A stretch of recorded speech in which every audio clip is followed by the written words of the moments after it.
Hey guys, welcome back to my channel. आज मैं explain करूंगी हैलोवीन एंड्स मूवी को। तो चलिए ज़्यादा देर ना करते हुए स्टोरी स्टार्ट करते हैं। कहानी की शुरुआत होती है साल 2019 की हैलोवीन नाइट से, जहां कोरी नाम का एक लड़का पहुंचता है एलन हाउस में उनका बेटा जेरेमी का बेबी सीट करने के लिए। दरअसल मिस्टर एंड मिसेस एलन एक हैलोवीन पार्टी में जा रहे थे, तो जाने से पहले मिसेस एलन कोरी से कहती है, लास्ट ईयर माइकल मायर्स के बारे में जो कुछ भी न्यूज़ हेडलाइंस बने थे उससे इस टाउन के लोगों पर काफ़ी असर पड़ा है, स्पेशली बच्चों पर। मेरा बेटा जेरेमी को अंधेरे से डर लगता है, कई बार तो वह अपने बिस्तर पे ही सुसु कर देता है, इसलिए तुम ऐसा कुछ भी मत करना जिससे उसे रात को बुरे सपने आए।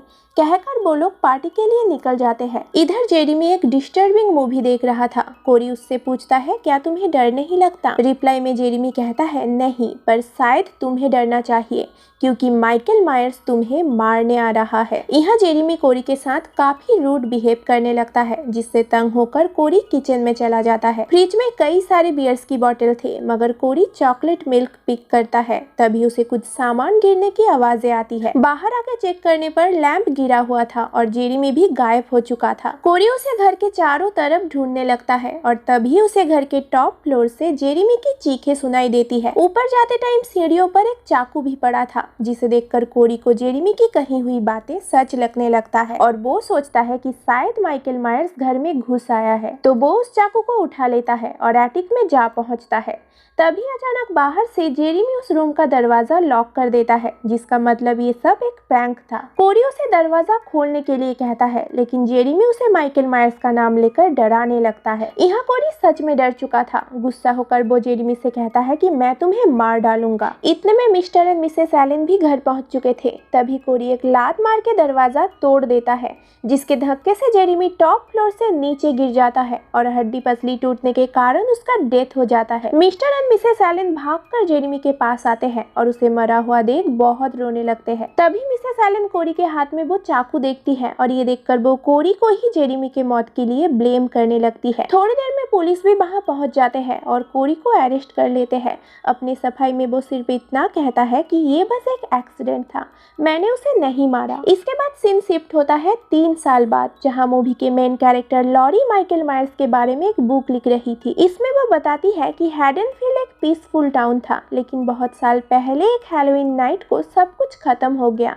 माइकल मायर्स एक शैतान था जिसने लोगों के ड्रीम्स को नाइटमेयर में बदल दिया। 2018 की हैलोवीन नाइट को उसने लॉरी की बेटी कैरन को भी मार डाला और फिर वो कहीं गायब हो गया। उस घटना को अब 4 साल बीत चुके हैं। किसी ने भी माइकल मायर्स को नहीं देखा, लेकिन लोगों के दिल में उसका डर इस कदर छाया रहा कि सिर्फ इस डर के चलते कई लोगों को अपनी जान तक गंवानी पड़ी, जैसे कि 2019 में जेरेमी को गंवानी पड़ी थी। मगर लॉरी इस डर का शिकार नहीं थी, इसलिए उन्होंने एक नया घर खरीदा, जहां वो अपनी ग्रैंड डॉटर एलिसन के साथ रहती है। एलिसन अब यहाँ के हॉस्पिटल में नर्स की जॉब करती है और लॉरी भी अपना बुक राइटिंग में बिजी रहती है। दूसरी ओर हम कोरी को देखते हैं, जिसे बेकसूर मानकर छोड़ दिया गया था, लेकिन इस टाउन के लोग अब भी जेरेमी के मौत के लिए उसे ही ब्लेम किया करते हैं। फिलहाल वो अपने स्टेप डैड रोनाल्ड के गैरेज में काम करता है, जहां लेट आने की वजह से डैड उसे एक पुरानी मोटरसाइकिल गिफ्ट करते हैं ताकि आज के बाद वो काम पर टाइम पे आ सके।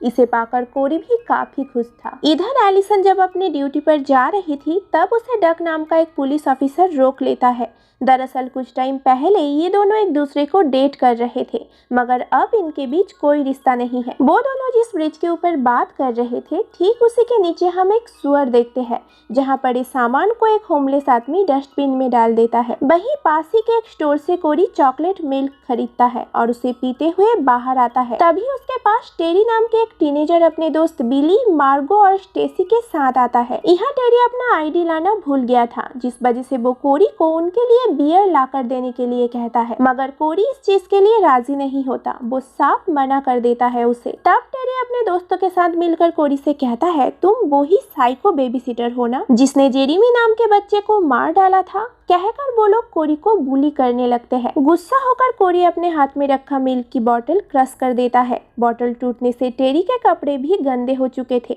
जिससे चिढ़कर वो कोरी को धक्का दे देता है। यहाँ कोरी नीचे गिर जाता है और कांच चुभने से उसके हाथों से खून बहने लगता है। तभी वहाँ पर लॉरी पहुँचती है और उन बुलिस को रोक लेती है, मगर वो लोग लॉरी के बारे में भी मजाक उड़ाने लगते हैं और यहाँ से निकलकर स्टोर के अंदर चले जाते हैं। तब लॉरी कोरी के हाथ में अपना चाकू देती है, जिसे लेकर कोरी टेरी की गाड़ी का टायर पंक्चर कर देता है। इसके बाद लॉरी उसे लेकर हॉस्पिटल आती है, जहाँ एलिसन एक दूसरी नर्स डेबोरा के साथ कुछ बातचीत कर रही थी। यहाँ पहली नजर में ही एलिसन को कोरी पसंद आ जाता है।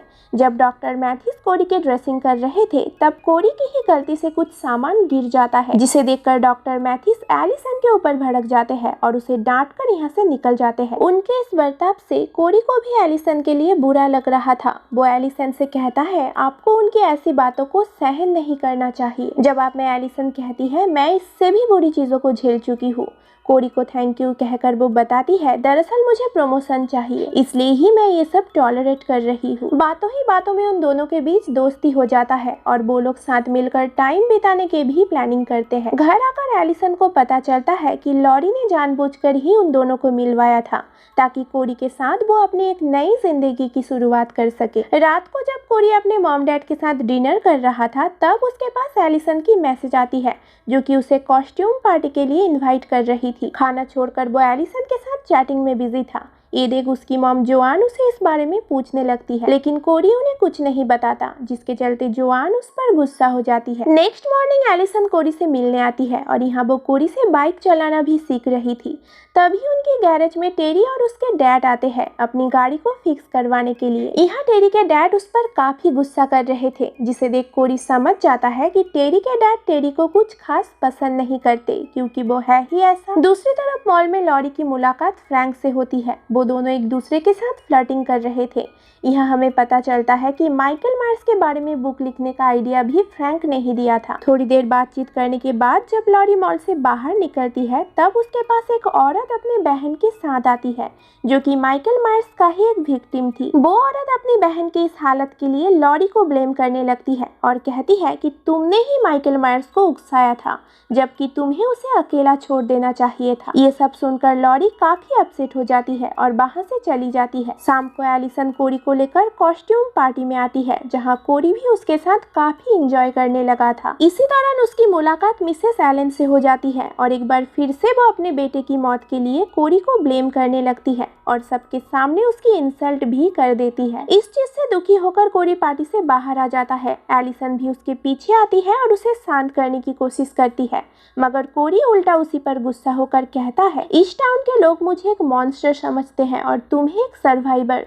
उनके लिए तुम एक हीरो की तरह हो और मैं एक साइको बेबी सीटर।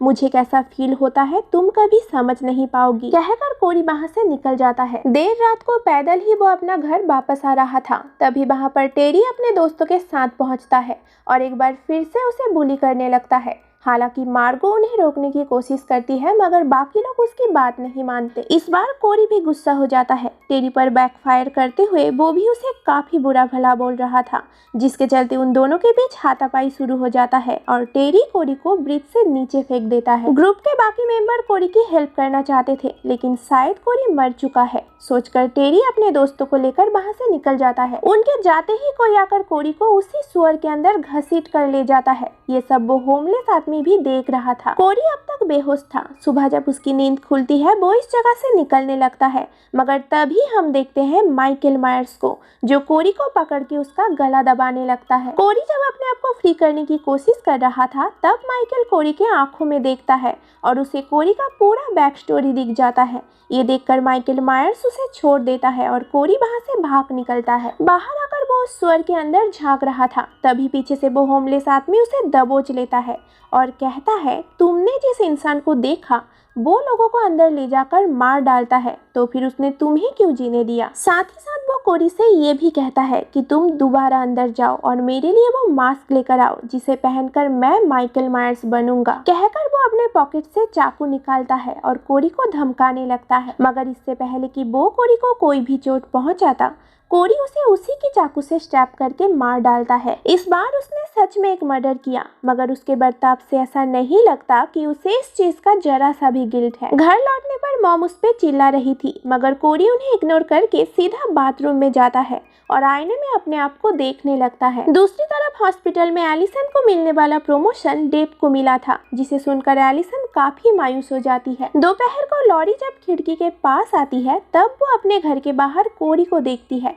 जो कि उनके घर को ही घूर रहा था, ठीक माइकल मायर्स की तरह। ये देखकर लॉरी नीचे आती है और कोरी की आवाज सुनकर एलिसन भी घर से बाहर आती है। कोरी एलिसन को पिछली रात के लिए सॉरी कहता है और अपने साथ वॉक पे ले जाता है। ना जाने क्यों इस बार कोरी को देखकर लॉरी को एक अजीब सी घबराहट होने लगती है, साथ ही साथ एलिसन की फिक्र भी। रास्ते में कोरी एलिसन से कहता है, मैंने किसी का मर्डर किया है, मगर एलिसन कोरी से कोई सवाल नहीं करती और हर एक सिचुएशन में उसके साथ देने के लिए तैयार हो जाती है। इसके बाद कोरी उसे अपने साथ एलन हाउस में लेकर आता है। बरसों से ये घर खाली पड़ा था। यहाँ कोरी एलिसन के साथ उस रात हुई हर एक चीज शेयर करने लगता है। दूसरी तरफ लॉरी कोरी के मॉम जोआन से मिलने आती है, लेकिन जोआन यहाँ पर कोरी के हालात के लिए लॉरी को ही ब्लेम करने लगती है, जिसे सुनकर वो काफी अपसेट हो जाती है और यहाँ से चली जाती है। रात को कोरी एलिसन के साथ एक बार में बैठा था और मिल्क छोड़कर बियर पी रहा था। साथ ही साथ वो एलिसन से कहता है कि अब मुझे इन लोगों से डर नहीं लगता, किसी से भी नहीं। तभी उनके पास डक आता है और एलिसन से बात करने लगता है। एलिसन उससे बात नहीं करना चाहती थी, जो देख कोरी डक के साथ भिड़ जाता है। अब क्योंकि डक एक पुलिस ऑफिसर था तो पब्लिकली वो कोरी को कुछ नहीं कहता, मगर वो कोरी पर नजर रखने लगता है। एलिसन को घर ड्रॉप करने के बाद कोरी सीधा उस ब्रिज के नीचे आता है, जहाँ डक भी उसे फॉलो कर रहा था। यहाँ डक को उसी होमलेस आदमी की लाश मिलती है, जिसे देख वो कोरी को चारों ओर ढूंढने लगता है और तभी अचानक पीछे से कोरी डक पर हमला करके सुअर के अंदर भाग जाता है। पीछे पीछे डक भी सुअर के अंदर आता है, जहां उसका सामना माइकल मायर्स से होता है। मगर क्योंकि इन 4 सालों में माइकल काफी कमजोर और बूढ़ा हो चुका था, तो डक उस पर भारी पड़ने लगता है और वो माइकल को एक लात मारकर नीचे भी गिरा देता है। तब कोरी आकर डक को घायल कर देता है और माइकल को उकसाते हुए कहता है कि उठो और दिखाओ मुझे तुम किलिंग्स कैसे करते हो। ये सुनकर माइकल मायर्स उठता है और दीवार से अपना चाकू निकाल लेता है। यहाँ कोरी डक को पकड़ता है और माइकल उसे बैक टू बैक स्टैब करके मार डालता है। डक के मरते ही हम माइकल मायर्स को थोड़ी बहुत पावरफुल होते हुए भी देखते हैं, क्योंकि लोगों को मारने से ही उसे शक्ति मिलती है। ये सब होने के बाद कोरी सीधा एलिसन के घर आता है और उससे पूछता है, क्या माइकल मायर्स ने तुम्हें छोड़ दिया था या फिर तुम उससे भाग निकली थी? जवाब में एलिसन बताती है कि मुझे मेरे मॉम ने बचाया था, कहकर वो कोरी को अपने कमरे में ले जाती है। बाहर से लॉरी उन लोगों को देख रही थी और माइकल मायर्स लॉरी को। अगले दिन सुबह एलिसन के उठने से पहले ही कोरी अपना पार्टी वाला मास्क लेकर निकल जाता है। एलिसन जब हॉस्पिटल में थी तब वहाँ पर डेव आती है। यहाँ वो लॉरी और कोरी के बारे में बेफालतू का बकवास कर रही थी, जिसे सुनकर एलिसन उसे अपना मुंह बंद रखने के लिए कहती है। इवनिंग में लॉरी लिंसी से मिलने आती है और उसे कहती है, कोरी अब पहले जैसा नहीं रहा, उसकी आंखों में मुझे माइकल दिखता है। यहाँ लिंसी उसे जेरेमी के डैड रॉजर से मिलवाती है और वो लॉरी से कहता है, ट्रायल के बाद मुझे पता था कि कोरी ने मेरे बेटे को नहीं मारा। उस रात जो कुछ भी हुआ वो सिर्फ एक एक्सीडेंट था। मैंने तो उसे माफ भी कर दिया था, इसलिए कल जब मैंने उसे देखा तो मुझे लगा कि मुझे उससे बात करना चाहिए, तो मैंने अपना गाड़ी उसके पास रोका, लेकिन जिस तरह से वो मुझे देख रहा था मेरे रोंगटे खड़े हो गए। मैं उससे कुछ नहीं कह पाया और वहाँ से निकल गया। तब मुझे एहसास हुआ कि जिस कोरी को मैंने अपने घर बुलाया था उसने मेरे बेटे को नहीं मारा, बट जिस कोरी को मैंने कल रोड साइड पर देखा उसके अंदर काफी डार्कनेस छुपा हुआ है। अब या तो उसमें ये बदलाव इस टाउन के लोगों के वजह से आया या फिर वो पहले से ही ऐसा था। ये सब सुनकर लॉरी को अपने फीलिंग्स पर और ज्यादा यकीन हो जाता है। दूसरी ओर हम देखते हैं डॉक्टर मैथिस को, जो डेव को अपने घर लेकर आए थे, यानी कि उन दोनों में अफेयर्स चल रहा है और इसी वजह से एलिसन की जगह ये प्रमोशन डेव को मिली। आज रात ये दोनों एक साथ रहने वाले थे, तो डॉक्टर मैथिस के कहने पर डेव शावर लेने जाती है। तभी उसे डॉक्टर मैथिस के चीखने की आवाज आती है। बाहर आके चेक करने पर वो देखती है कोरी को, जो एक मास्क पहनकर डॉक्टर मैथिस को रिपीटेडली स्टैब करे जा रहा था। डेव को देखकर कोरी उस पर भी हमला करने आता है, मगर इससे पहले ही डेव भागकर घर के अंदर चली जाती है और दरवाजा लॉक कर देती है। बाहर कोरी दरवाजा पीट रहा था। डेव जल्दी से जाकर अपना फोन उठाती है और पुलिस को कॉल लगाती है, लेकिन इससे पहले कि वो उन्हें कुछ भी बता पाती, माइकल मायर्स आकर उसे दीवार पे टांग देता है और उसके सीने में चाकू घुसाकर उसकी जान ले लेता है। बाहर से कोरी भी ये सब देख रहा था, जिसमें उसे काफी मजा भी आ रहा था। इसके बाद वो एलिसन को लेकर रेडियो स्टेशन के छत पर जाता है और उसे कहता है, मैं उन सबसे दूर जाना चाहता हूँ जो भी मुझे जानते हैं, बट मैं अकेले नहीं जाना चाहता। बातों ही बातों में वो अपने आप को स्पाइडरमैन समझने लगता है और छत से नीचे जंप कर देता है। इस आवाज से तंग होकर आरजे विली बाहर आता है और कोरी को देखकर पहचान जाता है। वो कोरी को गाली दे रहा था, जिसे सुनकर कोरी उस पर भड़क जाता है, मगर एलिसन उसे शांत रहने के लिए कहती है। एलिसन को यहाँ देखकर आरजे विली कहता है, मुझे पता है कि तुम कौन हो। तुम उसी लॉरी की ग्रैंडडॉटर हो जिसने एक मेंटली इल आदमी को ट्रिक किया और उसका नतीजा इस पूरा टाउन को भुगतना पड़ा। वो उन दोनों को अभी के अभी इस जगह से निकल जाने के लिए कहकर चला जाता है। एलिसन काफी ज्यादा इंसल्टेड फील कर रही थी, तो वो कोरी से कहती है, तुम ठीक ही कह रहे थे, अब मैं भी इस टाउन में रहना नहीं चाहती। कहकर वो कोरी को हक कर लेती है और हम देखते हैं लॉरी को, जो दूर से उन पर नजर रख रही थी। घर आकर कोरी टाउन छोड़कर जाने वाली बात जोआन को बताता है, जिसे सुनकर वो काफी गुस्सा हो जाती है और कोरी को एक थप्पड़ मारकर अभी इस घर से निकल जाने के लिए कह देती है। उस रात कोरी एलन हाउस में आकर सोता है, ठीक उस जगह पर जहां गिरकर जेरेमी का डेथ हुआ था। सुबह उठकर वो अपने पीछे लॉरी को बैठा हुआ देखता है। लॉरी उसे एलिसन से दूर रहने के लिए कहती है, जिसे सुनकर कोरी नाराज हो जाता है और लॉरी से कहता है, अगर एलिसन मेरी नहीं तो वो किसी की नहीं, आप उसे उसके मर्जी से जीने दो। ये सब सुनकर लॉरी वहाँ से चली जाती है और कोरी उस ब्रिज के नीचे आकर एलिसन को कॉल करके ये कहता है कि लॉरी मुझे मारना चाहती है, हमें आज रात ही इस टाउन को छोड़ना पड़ेगा। सुनकर एलिसन भी राजी हो जाती है। इसके बाद कोरी माइकल के पास आता है और उसे मार पीट कर उसकी वो हैलोवीन मास्क छीनकर वहाँ से निकल जाता है। उसके जाते ही माइकल अपनी ओरिजिनल स्टाइल में दोबारा उठ जाता है। टाउन छोड़कर जाने से पहले कोरी कुछ लोगों से बदला लेना चाहता था। सबसे पहले वो टेरी ग्रुप को अपना टारगेट बनाता है। टेरी के गाड़ी पर उसने साइको लिख दिया था, जिसे देखकर टेरी उसके पीछे लग जाता है। इधर एलिसन अपना सामान पैक कर रही थी, तो लॉरी उसे कहती है, मैंने कोरी में माइकल को देखा है, वो तुम्हें चोट पहुंचा सकता है, उसके साथ रहकर तुम अपना लाइफ को बर्बाद मत करो। लेकिन एलिसन उनकी एक भी बातों पर बिलीव नहीं करती। उल्टा वो लॉरी पर ही गुस्सा होकर कहती है, आप पर भरोसा करके मैंने अपने मॉम डैड और दोस्तों को खो दिया, अब मैं कोरी को भी खोना नहीं चाहती। दूसरी तरफ कोरी का पीछा करते हुए टेरी अपने दोस्तों के साथ रोनाल्ड के गैरेज में आ पहुंचता है। यहाँ उन्हें कोरी की बाइक मिलती है, मगर कोरी नहीं, तो कोरी को सबक सिखाने के लिए टेरी उसका बाइक तोड़ देता है।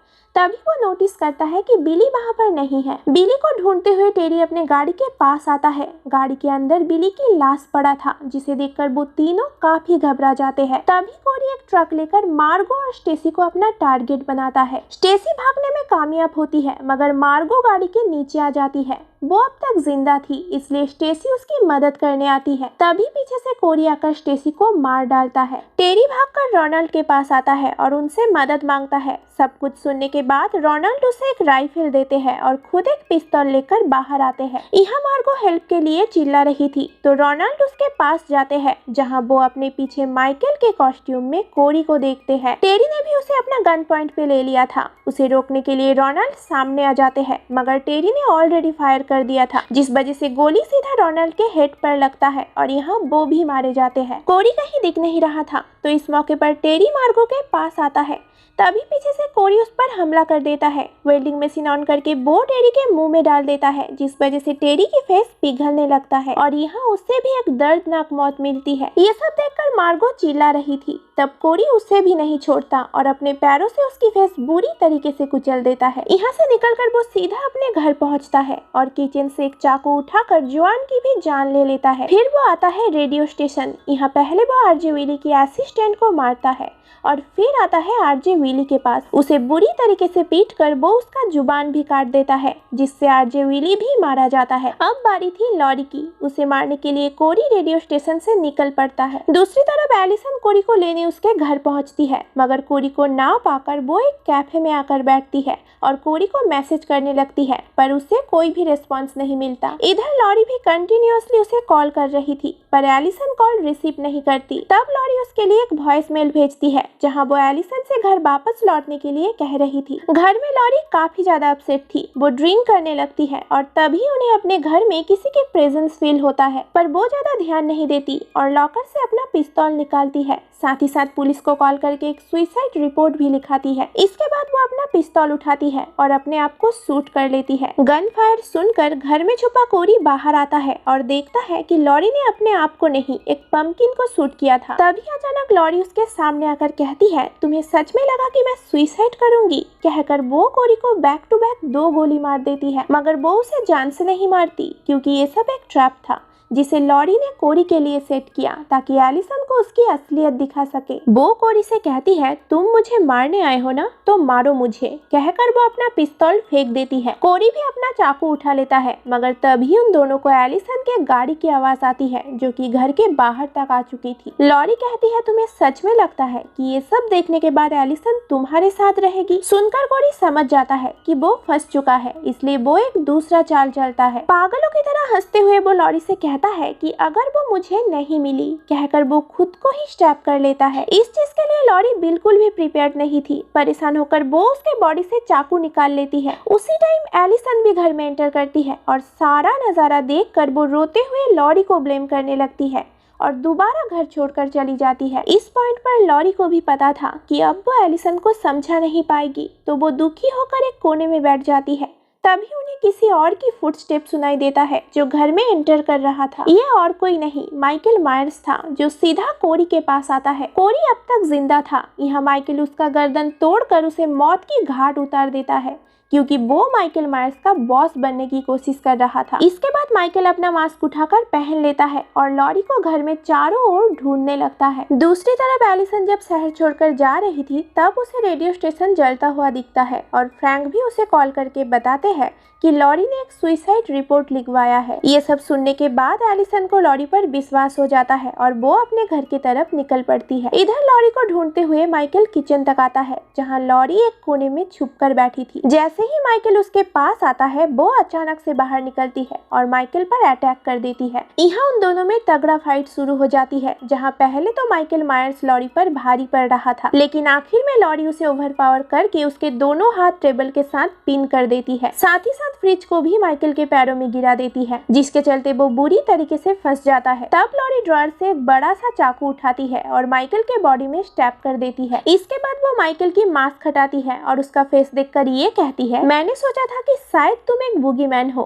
पर नहीं, तुम सिर्फ एक आदमी हो जो अपनी आखिरी सांसें लेने वाला है। कहकर वो माइकल का गला काट देती है। यहाँ माइकल मरने ही वाला था, तभी वो अपना एक हाथ फ्री करके लॉरी की गला पकड़ लेता है। इस पॉइंट पर लॉरी भी मरने के लिए तैयार थी और उन दोनों के साथ ये सब कुछ खत्म होने वाला था। अब तक लॉरी के साथ जो कुछ भी हुआ, सब कुछ उनके आंखों के सामने आ रहा था। तभी वहाँ पर एंट्री होती है एलिसन की। वो माइकल का हाथ तोड़कर लॉरी को बचा लेती है। इसके बाद लॉरी माइकल के हाथ पर एक डीप कट मारती है और बहुत सारा खून बह जाने से फाइनली माइकल मायर्स मारा जाता है। तभी वहाँ पर पुलिस ऑफिसर्स भी पहुँचते हैं। कोरी की लाश देखने के बाद वो लोग किचन तक आते हैं, जहाँ माइकल मायर्स बेजान पड़ा था। लॉरी और एलिसन कहती है ये मर चुका है, पर सिर्फ इसका मरना काफी नहीं है। कहकर वो लोग माइकल की बॉडी को गाड़ी के ऊपर बांधते हैं और पूरे टाउन में एक रैली निकालते हैं, जिसमें टाउन के सभी लोग शामिल हुए थे। इनमें से कुछ माइकल के विक्टिम्स थे, तो कुछ उन विक्टिम्स के रिलेटिव्स। वो रैली आकर रुकती है रोनाल्ड के गैरेज में मौजूद श्रेडर मशीन के पास, जहाँ एलिसन बटन दबाती है और लॉरी माइकल मायर्स की बॉडी को श्रेडर मशीन में डाल देती है, जहाँ माइकल की बॉडी का हड्डी पसली कुचलकर एक हो जाता है। इसी के साथ माइकल मायर्स भी पूरी तरीके से खत्म हो जाता है। अगले दिन एलिसन लॉरी से गुड बाय कहकर टाउन छोड़कर चली जाती है और लॉरी अपनी बुक में ये लिखती है कि माइकल मायर्स की बॉडी को सबके सामने खत्म किया गया। उसके लिए कोई समाधि नहीं बनेगा और ना ही कोई मेमोरियल होगा।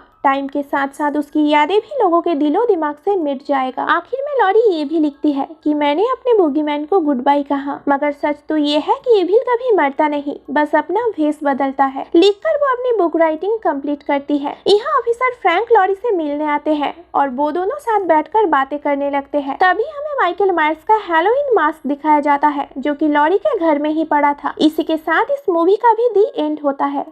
सो गाइस, ये थी हैलोवीन एंड्स मूवी की कहानी। हालांकि हैलोवीन फैंस को ये मूवी कुछ खास पसंद नहीं आई, तो आप मुझे कमेंट्स में बताओ कि आप लोगों को ये मूवी कैसी लगी। पसंद आने पर वीडियो को लाइक और चैनल को सब्सक्राइब भी प्लीज कर देना। Thank you so much video को एंड तक देखने के लिए। बाकी मैं मिलूंगी आप लोगों से मेरे किसी और वीडियोस के साथ। तब तक के लिए गुड बाय।